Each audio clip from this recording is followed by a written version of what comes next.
নমস্কার। শুরুতে হেডলাইন আপনারা শুনছেন এবিপি বাংলা টিভি।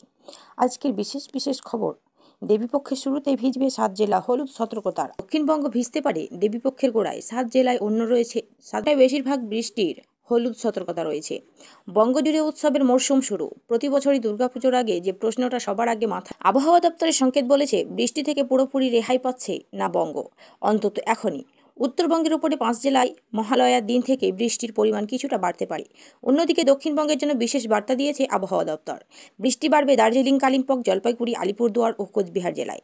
দক্ষিণবঙ্গ ও ভিজতে পারে, দেবীপক্ষের গোড়ায় 7 জেলার জন্য রয়েছে বিশেষ সতর্কবার্তা। আগামী 48 ঘন্টার বেশি বৃষ্টির হলুদ সতর্কতা রয়েছে। বজ্রবিদ্যুৎ সহ বৃষ্টির হলুদ সতর্কতা রয়েছে উত্তরবঙ্গের 3 জেলায়, দার্জিলিং, জলপাইগুড়ি, কালিম্পং। দক্ষিণবঙ্গে বিক্ষিপ্তভাবে কোনো জেলায় 2-1 জায়গায় দিন ভারী বৃষ্টির কোনো সম্ভাবনা নেই, তবে স্থানীয়ভাবে বিক্ষিপ্ত বৃষ্টি হতে পারে 2-1 জায়গায়। দেশ থেকে বর্ষা বিদায় পর্ব শুরু হয়েছে। বাংলা থেকে বর্ষা বিদায় নেবে অক্টোবর মাসের মাঝামাঝি। 16 অক্টোবরের পর থেকে একটু একটু করে বাতাসে জলীয় বাষ্পের পরিমাণ কমবে। অক্টোবরের শেষ দিকে কিছুটা শুষ্ক হবে আবহাওয়া, অর্থাৎ আবহাওয়া দপ্তর জানাচ্ছে মঙ্গলবার পর্যন্ত ক্রমশ বৃষ্টির পরিমাণ কমবে। বুধবার মহালয়া থেকে বৃষ্টির পরিমাণ ফের হালকা বৃষ্টি হবে, 2-1 জায়গায় বিক্ষিপ্তভাবে 2-1 পশলা ভারী বৃষ্টির সম্ভাবনা রয়েছে। টানা ভারী বৃষ্টির কোনো সম্ভাবনা নেই। কলকাতাতেও আংশিক মেঘলা আকাশই থাকবে, মাঝে মাঝে চড়া রোদ উঠতে পারে। জলীয় বাষ্পের কারণে অস্তিত্ব বাড়বে। বিক্ষিপ্তভাবে 2-1 পলসা বজ্রবিদ্যুৎ সহ বৃষ্টি হতে পারে। ধীরে ধীরে বাড়বে তাপমাত্রা। বাতাসে জলীয় বাষ্প থাকায় আর্দ্রজনিত বাড়তে থাকবে। কলকাতা সোমবার 8 ডিগ্রি। সোমবার সর্বোচ্চ তাপমাত্রা ছিল 33। রয়েছে অরুণাচল প্রদেশ, নাগাল্যান্ড, ত্রিপুরা অর্থাৎ পূর্ব ভারতের রাজ্যগুলিতে ভারী বৃষ্টির সতর্কতা রয়েছে। রাজ্যে বন্যা পরিস্থিতির জন্য আরজি করে সিসিটিভি ক্যামেরা বসাতে দেরি হচ্ছে।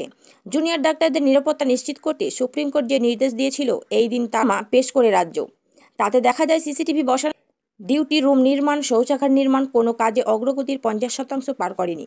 আরজিকর সহ রাজ্যের 28টি মেডিকেল কলেজে 31 অক্টোবরের মধ্যে সিসিটিভি বসানো সহ যাবতীয় সংস্কারের কাজ শেষ করতে হবে রাজ্যকে। সোমবার ওই মামলা শুনানিতে নির্দেশ দিল সুপ্রিম কোর্ট। এই দিন আদালত চিকিৎসকের নিরাপত্তায় রাজ্যকে যে পদক্ষেপ করতে নির্দেশ দিয়েছিল তার অগ্রগতি দেখে জানানো হয়। বন্যা পরিস্থিতির জন্য সিসিটিভি ক্যামেরায় বসানো কাজে দেরি হচ্ছে। জুনিয়র ডাক্তারদের নিরাপত্তা নিশ্চিত করতে সুপ্রিম কোর্ট যে নির্দেশ দিয়েছিল, এই দিন তার অগ্রগতির হলফনামা পেশ করে রাজ্য। তাতে দেখা যায় সিসিটিভি বসানো থেকে ডিউটি রুম নির্মাণ, শৌচাগার নির্মাণ ও কোনো কাজে অগ্রগতির 50% পার করেনি। এর মধ্যে সবথেকে শোচনীয় অবস্থা, সিসিটিভি বসানোর কাজে এই ক্ষেত্রে 26% অগ্রগতি হয়েছে বলে আদালতকে জানিয়েছে রাজ্য।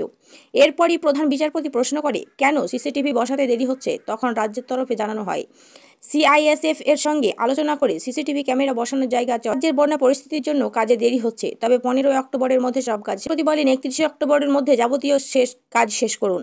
এইদিকে আদালতে সিবিআই টেন্ডার প্রক্রিয়া শেষ করে কাজ করতে কিছু দেরি হচ্ছে, তবে আরজিকরের ডিউটি রুমের জন্য টেন্ডার প্রক্রিয়া ইতিমধ্যে অনুমতি দিলেই কাজ শুরু হবে। তখন সিবিআই এর আইনজীবী রাজ্যকে কটাক্ষ করে বললেন, যা করার তো প্রথমে 5 দিনেই করে রেখেছে। আমার হাত তোমার হাতে, নির্যাতিতার বিচার চেয়ে তৃণমূল কংগ্রেসের মানববন্ধন শহরে।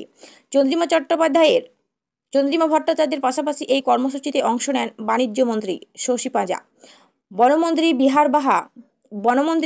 বীরবাহা হাসদা, পঞ্চায়েতের প্রতিমন্ত্রী শিউলি সাহা, মানিকতলার বিধায়ক সুদীপ্ত পাণ্ডে এবং প্রাক্তন বিধায়ক সিমিতা বক্সি এবং অন্যান্যরা। মানববন্ধন হয়েছে 175 কিলোমিটার জুড়ে। রাত পোহালে মহালয়া, পিতৃপক্ষের শেষ, দেবীপক্ষের সূচনা হবে, অর্থাৎ দুর্গাপূজার সেই আমেজ এবং উৎসবের মরশুম শুরু হয়ে যাবে। ঠিক তার আগে ধন্যবাদ জ্ঞাপন সূচিতে নামল তৃণমূল কংগ্রেস। তৃণমূল সুপ্রিমো মমতা বন্দ্যোপাধ্যায় কৃতজ্ঞতা জানিয়ে মানববন্ধন করল তৃণমূল কংগ্রেসের মহিলা সংগঠন। রাজ্য জুড়ে 175 কিমির মানববন্ধন কর্মসূচি করেছেন তারা। দলের পক্ষ থেকে যে এই কর্মসূচি নেওয়া হয়েছে, সেটা আগে জুড়ে এই কর্মসূচি পালন করলেন তারা। পশ্চিমবঙ্গ মহিলা তৃণমূল কংগ্রেসের সভানেত্রী চন্দ্রিমা ভট্টাচার্যের নেতৃত্বে কলকাতার জেলা মহিলা তৃণমূল মহিলা সংগঠন একসঙ্গে এই কর্মসূচিতে অংশ নেয়। এইদিকে আবার জুনিয়র ডাক্তাররা দুর্গাপুজোর সময় লাগাতার কর্মবিরতি করার কথা ঘোষণা করেছেন, অথচ তাদের আইনজীবী সুপ্রিম কোর্টে বলেছেন জুনিয়র ডাক্তাররা কাজে ফিরছেন। তারপরে এমন ঘোষণা সাধারণ মানুষের কাছে চাপের হয়ে দাঁড়াচ্ছে। দুর্গাপুজোর সময় কি রোগীরা পরিষেবা পাবেন না, উঠেছে প্রশ্ন। এই শুরু হয়ে কলকাতার ভিক্টোরিয়া হাউসের সামনে হাত ধরাধরি করে এই কর্মসূচি পালন করেন। ইতিমধ্যে নারী সুরক্ষা নতুন বিল এনেছে রাজ্য সরকার। অপরাজিতা বিল রাজ্যপালকে দিয়ে সই করিয়ে রাষ্ট্রপতির কাছে পাঠানো হয়েছে।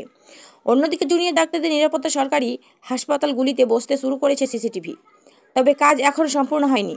তার জন্য সময় লাগবে। রাজ্যের আইনজীবী সুপ্রিম কোর্টে জানিয়েছেন, এই আবহে মানববন্ধন করে নারী সুরক্ষার বার্তা দেওয়া হয়েছে।